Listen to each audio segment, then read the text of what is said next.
Lucas like, I'm recording now. all right, fellas.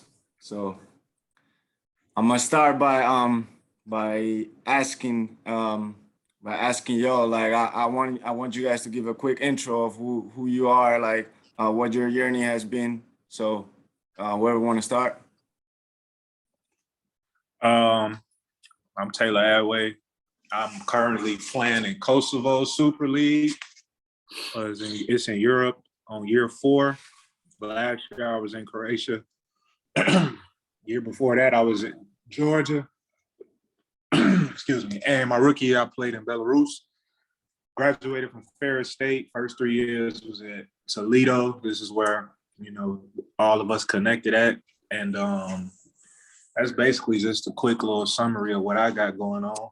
No, wait. Talk a little bit about that. Hold on. I got a question. Talk a little bit about that grind, man, that you're going through right now, the preseason grind. Oh, man. So out here, we got a first-year head coach. We're not a first-year head coach, but it's his first-year head coach in Kosovo. He come from Turkey. And so he kind of got a different mindset. He's young. He's only 42, I believe. So he's a player's coach.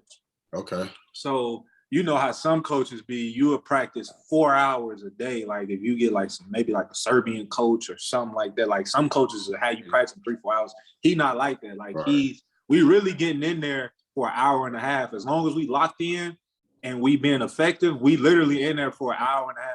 So that's good. Good. Yeah, when the preseason first started, we was heavy with the 2 practices a day. We a mix lifting in. We getting active with a lot of different stuff. So we lift some days. Other days we got CrossFit training where we do just body maintenance type stuff. Yeah.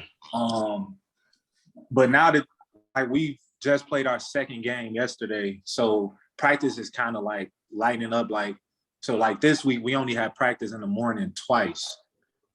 And so we off in the mornings, and then we'll just go in at about 4:30 and go until we'll probably be out of there by 6:30 at the latest. Yeah. So I like this coach because, like I said, there's some coaches where, when I was in Georgia my second year, we practicing for 2.5, 3 hours. Man. But we spending an hour and a half doing bullshit. I'm talking layup drills, 3-man, we just bullshit. Man. And I had teammates that told me they didn't play plays. Like I got a teammate this year. He said he had coaches before. They practiced 4 hours a day, twice a day. Yeah. So so it's just, I'm actually this is the best situation I've been in across the board as far as living situation. My team stacked. We got a really good chance at winning all 3 leagues we in. We got a player's coach, but we also had a coach that he's trying to get to the Euro League level as a head coach. So he's here. He's here on a mission. He's focused, which I like because he keeps us focused. He keeps us locked in. So this is it's the beginning of the season, but it's starting out on the right note. That's nice. Right. You blessed. And you lucky to have a coach like that. You don't always get lucky like that. Yeah, at all. Definitely, most definitely, for sure. What about you, Trey? Oh, you talking about the latest on the basketball side for me? Yeah. Just tell us a quick little story. Your story. Quick little intro. Yeah, man. I'm Trey Fletcher, man. I played at the University of Colorado for 3 years. Then I transferred to the University of Toledo. Had a great year there. I experienced an injury. I tore my ACL, and then I went to I rehab back. Went to Summer League. Then went to spend some time in the G League. Then I went to Finland. Played really well. Then COVID hit. Then I went to Italy, played well. Then some stuff happened, and I went to Belgium, got injured again. So I'm just on the grind right now. You know what I'm saying? Right. Just on the grind. It's just going to show it's just you're on your own journey.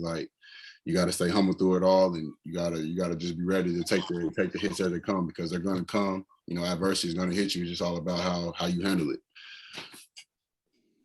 You mentioned my fault. But you mentioned, the injuries and everything. And we talked about the grind, a little bit with me. But so how have you've dealt with, because I went to school with you. I saw when you got to Toledo, your Reds, the year you set out, I watched how hard you worked. I watched how focused you stayed. You took care of your body.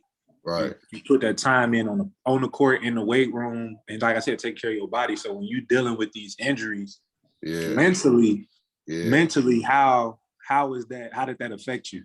Really, it's just for me. It was just about just finding like something to keep me going. You see what I'm saying? Like something to just always keep my mind strong. That's like something my family always told me when I was a kid. Like, you got a strong mind. You got a strong mind.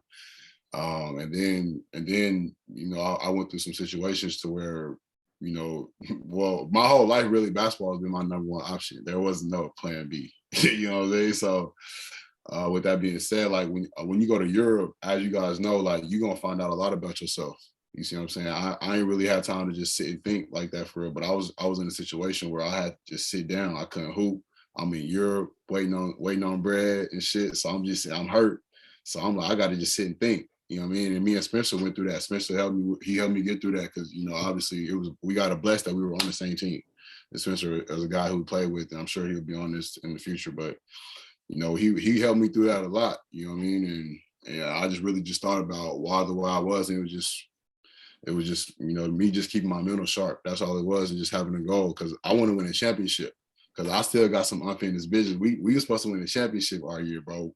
I'm standing on that, bro, regardless of what anybody say. You see what I'm saying? The whole Mac can hear this. You feel me? 1,000%. Can I ask you a quick question? You said you had to find something to keep you going. Can you tell us, was that something? That was it, bro. Because I'm watching guys blow up off winning championships. I'm watching like CJ McCollum, John Morant. You know what I mean? That John Morant was after me, but like I'm watching dudes, Steph Curry blowing up in the tournament. Obviously, they had good careers, but I'm knowing the formula. It's like you got to go there, you got to play good, and you're on. You Man, them small schools. That's it. Players that's like that, once they get to that tournament, that solidify everything. Right. We 100% was going to. If you don't go down in the championship game, bro, we 100% beat Buffalo. We go to the tournament. We going to the tournament. I already know. But it's like I've been doing this thing where I've been like I talk to my wife about this a lot. You know what I'm saying? I suffered in silence, like, because you guys didn't know half the shit that I was going through. That I was fighting those battles by myself. You see what I'm saying? I didn't even really tell Coach about the situation until I had to leave. You know what I'm talking about? Y'all know what I'm talking about? Like I didn't even really tell him until like a week or two, because like that I was growing up, you know what I mean? It's just always like, bro, just eat that. You know what I mean? Yeah. Just you know what I mean? So just, you feel me? Like it's just, that's all I know. I feel like that's how we raised. We raised to, you know, take it on the chin. Right. And I definitely feel like there has to be an even balance, because I definitely feel like this generation is too soft. Like this, the generation after us is too soft. Oh yeah. But I definitely think we need to have an even balance of taking stuff on the chin, but also understanding when certain stuff get too heavy, you gotta let it out. You gotta share it. Actually talk about it. Because, you know, for us, all three of us hoopers, when we go through stuff, we don't want to talk about it. The way we get, especially for me, we get in that gym by ourselves, turn some music on, and we work out. We work out. And we feel better after it. But we never really addressed why we feel how we feel. The workout just a release to the point where it's like, okay, we just took some of the pressure off, and now we can go through day by day and handle whatever's going on without feeling like it's too much on us. Right. Exactly. And like you said, it's got to be a balance. You know, you got to take stuff, but at the same time, you got to know when to let it out, talk to people, let somebody help you that's been there. Yeah. Of course, man. So what's going on with you, Lucas? What's up with you, bro? Well, my experience in the U.S., I moved there when I was 17. Went to high school there 2 years. Then I didn't get picked I didn't have any offers to go D1, so I had to go the JUCO route. I spent 2 years in JUCO, did really well. I got an offer from Toledo, took it. I spent there the first year. I felt like I started really well until I got it. It was hard for me because I never really got injured before, like a heart injury. I went through surgery and I pretty much lost all my confidence on that injury. Didn't handle it. And after that year, I didn't want to take the redshirt year, so I went to a Division II school in Oklahoma. And right after that, I came back to Spain, started playing pro. And, you know, I kept getting a little unlucky. And I say a little, because at the same time, I wasn't really taking care of my body like I should have. I wasn't really eating like I should have.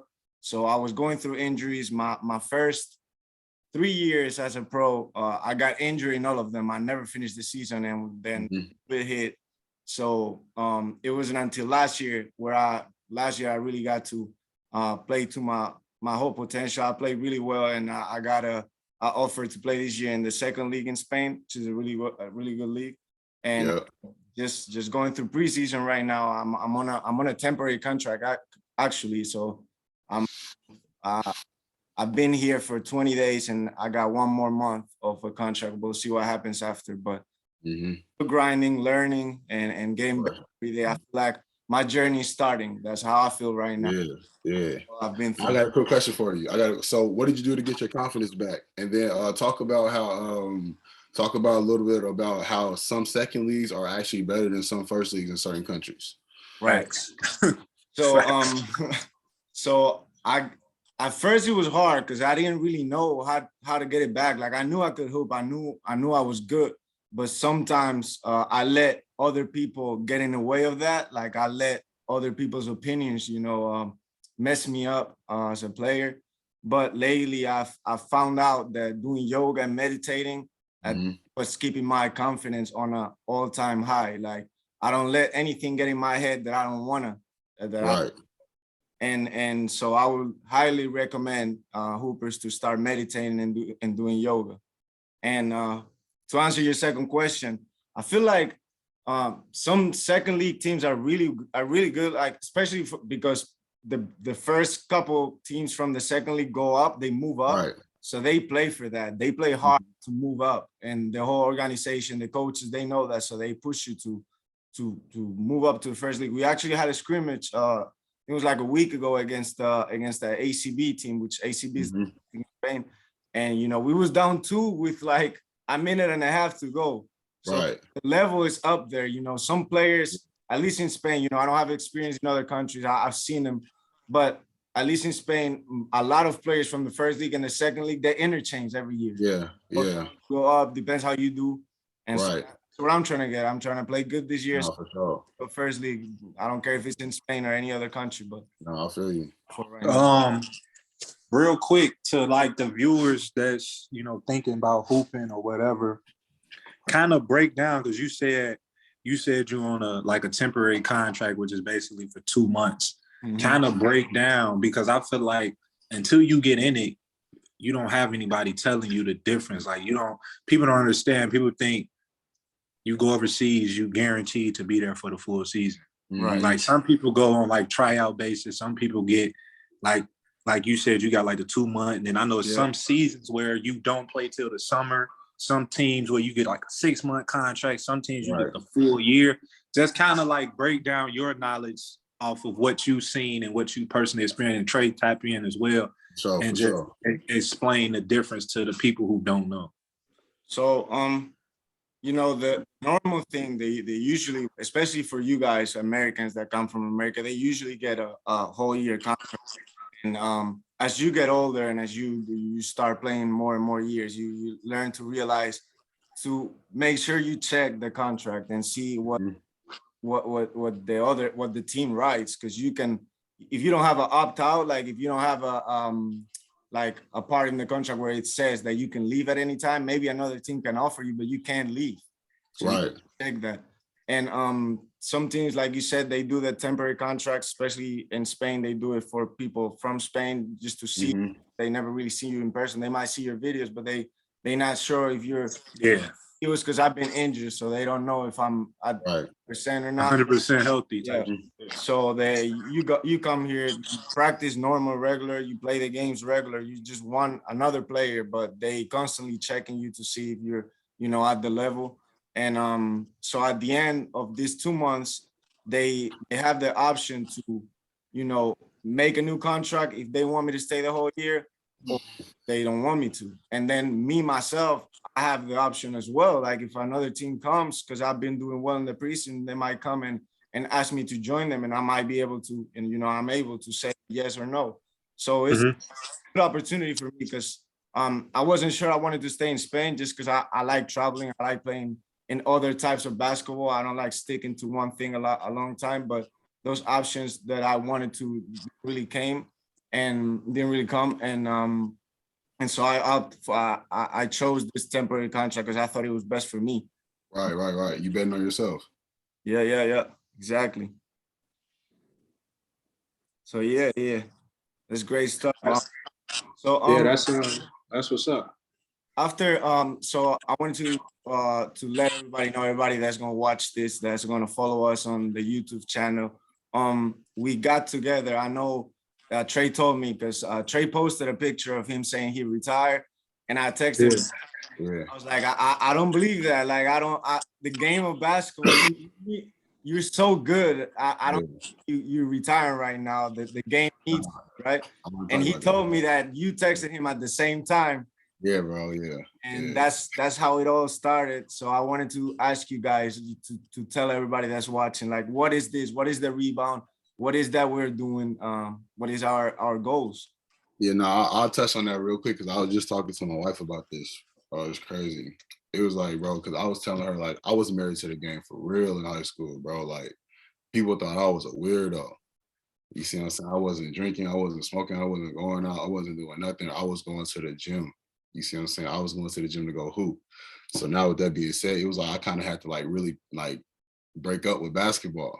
You see what I'm saying? Like real talk. Like I had to put that post, like I had to miss basketball again because I wasn't having fun with that shit no more. And then like this whole summer, I just been going and having fun with basketball, just like going to the park with the little homies and just dunking on them and stuff like that. I was like, damn, I ain't had this much fun with hoop in a minute.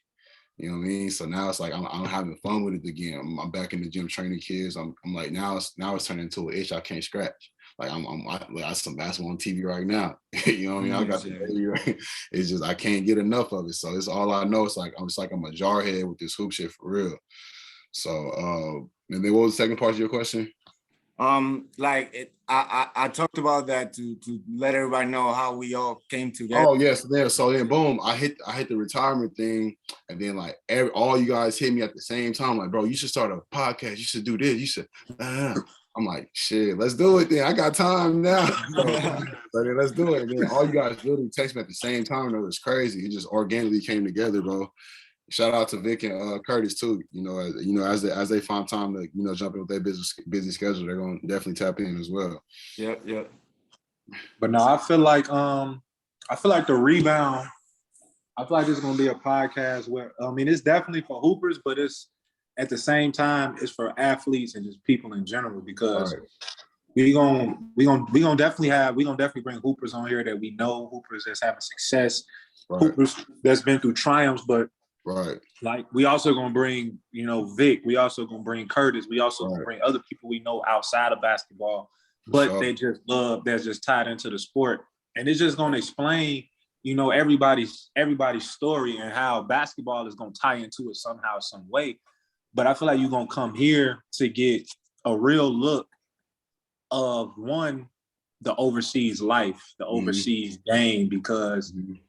The only part of the overseas game that I ever knew about until I got to college was the Euro League, was the Euro Cup, was Champions League. And if that's all you know, you thinking, oh, if I don't go to the NBA, if I don't go to the G League, I'm coming overseas. I'm playing in the Euro League. Exactly, no. You gotta go. You gotta go. And then it's so political. It's political everywhere, but you got people where you can have a hell of a college career, but sign with an agent that don't have no connects. Yeah, exactly. And you end up in a bad situation. Right. Or you can have a trash college career, but you just know the right agent and he get you an opportunity that you either do or do not take advantage of. So it's just a lot. I feel like we gonna explain the inside scoop. Like it's some trash. Like you can come over here and make $800 a month, and they still won't give you that on time. Hey, on me, you still might not get that on time. It's a grind, man. You gotta be sure you love it. And that's I was just about to say, like how Trey was saying, he started to get the love back. The older, like the AAU was the most fun I ever had with I swear to bro, I've been telling dudes that for years, bro. Bro, I was telling, because when I went, my dad got sick, so I ended up going home last season early. And I went and was working at my high school, helping. One, I wanted to have access to the gym to stay in shape, but I also took the opportunity to go back and help my high school coach and the team. And I was telling him, like, bro, enjoy this as much as possible, because the older you get, the more and more this becomes a business. Right. And the more and more the fun is taken out of it. And you have to find ways to make it fun. Like, exactly. That's like everybody say they want to play pro until they start playing pro. And like what comes with being a pro is so much more than what you, it's like people see the clothes, the jewelry, the car, they see all the that pictures on Instagram. They see the Instagram they see pictures. that. That's all they see. That's what being a pro is about. Right, and you got to understand, I was telling them, I'm like, y'all look at Steph Curry just come down and launch threes from 40 feet. But y'all didn't see Steph Curry in the gym. Yeah. But you got to understand, Steph Curry went to Davidson, meaning he wasn't highly recruited. Yeah. Meaning people didn't look at him like, but so look, he had dudes, butt. you got to remember when Steph first came in the league, he was hurt all the time with his ankles. Man, like it's a grind, like the mental, it's a physical grind. But the mental that you need to have to play at the next level, like when COVID hit. When COVID hit, I'm in Belarus my rookie year. I was having a good year, but COVID ended the season early. I would have got more bonuses because we would have won the regular season, and we probably would have won the cup. But I'm like, damn, I'm going through it because my rookie year, first year out, I'm not making no crazy money. Right. And then I get on Twitter, and Sam Decker made a tweet. And for those who don't know Sam Decker, went to Wisconsin, played in the NBA, and he was overseas. I don't remember what team he was with. I saw it, right? He was talking about he was not getting paid or something like that, right?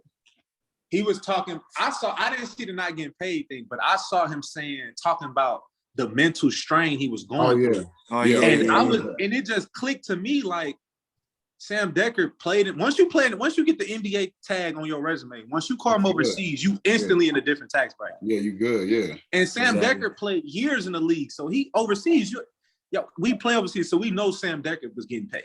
He's getting that so money wasn't the issue. So for him to make a tweet just talking about the mental that he was going to, it just clicked with me like it don't really matter. Right. Like I'm over here like, damn, I'm not making money. But he's making all this money. Yeah, but he's still going through that. He's still going through that. That's why I'm telling you about that middle child stuff, dudes. Because now you got to think college guys are getting paid now. So we just missed college guys getting paid, and COVID hit right in the start of our career. So that's why we're in the middle, bro. Right. That's why I feel like at the end of the day, it's not about the money you're getting. It's about what every day in your life. Like, are you enjoying your life? Are you enjoying time? Like trying to get where you want to get? Sometimes I don't know, but sometimes you might not even get there. But are you enjoying trying your hardest to get there? Like waking up, eating right, stretching, doing all this stuff, this little stuff that might get you there or might not. But at the end of the day, exactly. Right.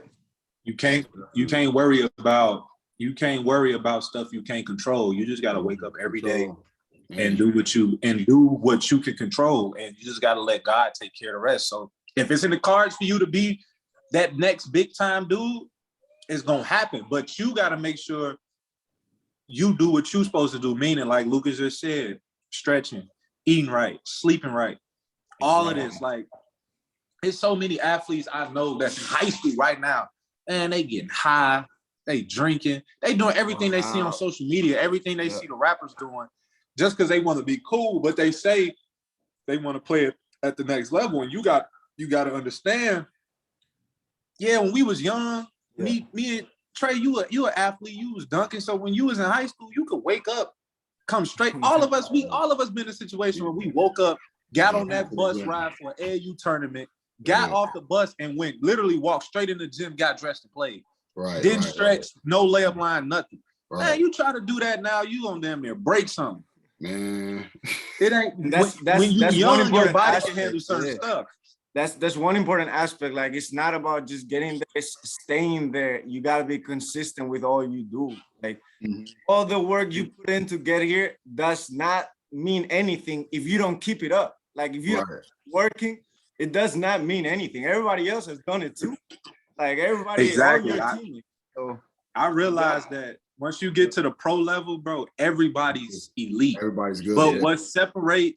what makes LeBron better than the next is his mental. And LeBron is gonna do those little things every day. That's the mental. That's getting yourself to do it every day. Every day. That discipline, bro. Discipline is the hardest skill in basketball, bro. That's the hardest skill to develop in basketball. I'm gonna touch on Bron because he was just in Seattle area, bro. He said that he loved this area. He said the energy, he ain't never felt that. He ain't never felt that energy since since AAU, you know, type days, same thing situation we was talking about. You see what I'm saying? And then he said that, he also said it publicly though, like, you know, he gave Seattle love. So it's like we already knew like he was gonna come and feel that love because we're missing an NBA team over here right now. You know what I mean? You gotta come back. Gotta come back. When is it? Huh? When is it? I don't know, man. That's a good question. You know what I mean? That's a good question. They better sign you as the star player when they. I'll be blessed for whatever. You know what I mean? We got some good basketball up here. It's like a lot of talent. That's a lot of talent up here. You know, it's just, you know. So anyway, guys, but it was great talking to you guys. I feel like it's time to wrap it up. I felt like it was great for our first session. Of course. And many more to come for sure. So man, for sure. Be on the lookout. So yes, sir. Thanks everybody. That's all right, fellas. And we'll be posting more. Yes, sir. Let's keep building. Stay in the grind. Stay grinding. Stay on that. Stay on it. Absolutely. Guys. All right, y'all. All right.